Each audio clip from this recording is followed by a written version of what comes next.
नमस्कार मित्रांनो, स्वागत आहे तुमचं मराठी हेल्पलाईन या यूट्यूब चॅनलवर।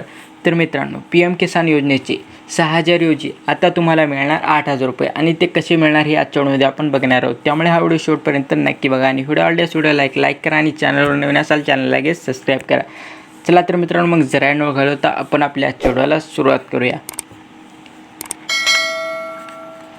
तर मित्रांनो, देशातील शेतकऱ्यांना वार्षिक 6,000 रुपये देणारे PM किसान सन्मान योजनेचा हप्ता वाढवण्याची तयारी आता केंद्र सरकारने केली असून सर्व लाभार्थी शेतकऱ्यांना आता योजनेचे वार्षिक 8,000 रुपये दिले जाणार आहेत।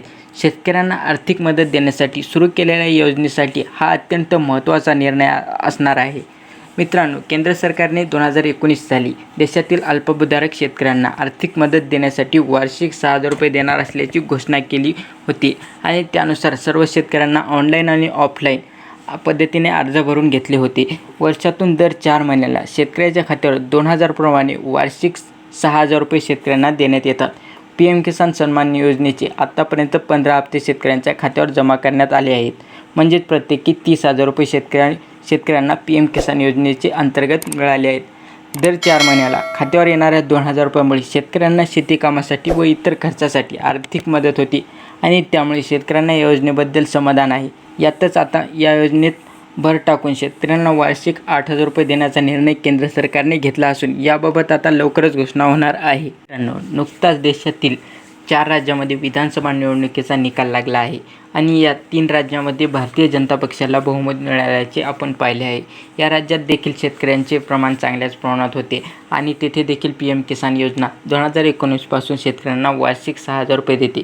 या योजनेमुळे शेतकऱ्यांमध्ये भाजपाला चांगला प्रतिसाद मिळाल्याचे पाहायला मिळाले आहे।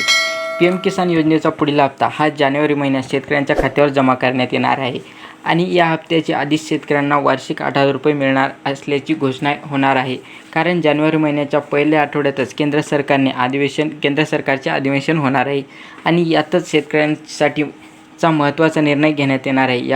याबाबत मंत्रिमंडळाच्या बैठकीत निर्णय झाल्याचे देखील समजत आहे।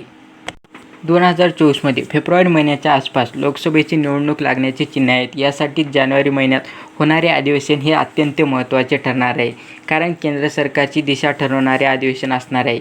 यातच शेतकऱ्यांसाठी हा अत्यंत महत्त्वाचा निर्णय केंद्र सरकार घेणार आहे। त्यामुळे शेतकऱ्यांना देखील आता अधिवेशनाची वाट पाहत आहेत। या योजनेचा हप्ता पुढील मिळवण्यासाठी शेतकऱ्यांना त्यांच्या आधार कार्डला बँक खाते लिंक करणे व तसेच जमिनीची माहिती आणि लँड सीडिंग अपडेट करणे आवश्यक आहे। याबाबत KYC करणे देखील बंधनकारक करण्यात आले आहे। त्यामुळे लवकरात लवकर शेतकऱ्यांनी या सर्व गोष्टी तपासाव्यात आणि अपडेट करून घ्याव्या। तर मित्रांनो, आजच्या व्हिडिओमध्ये इतकंच होतं। भेटूया पुढच्या नवीन एका माहितीपूर्ण व्हिडिओमध्ये।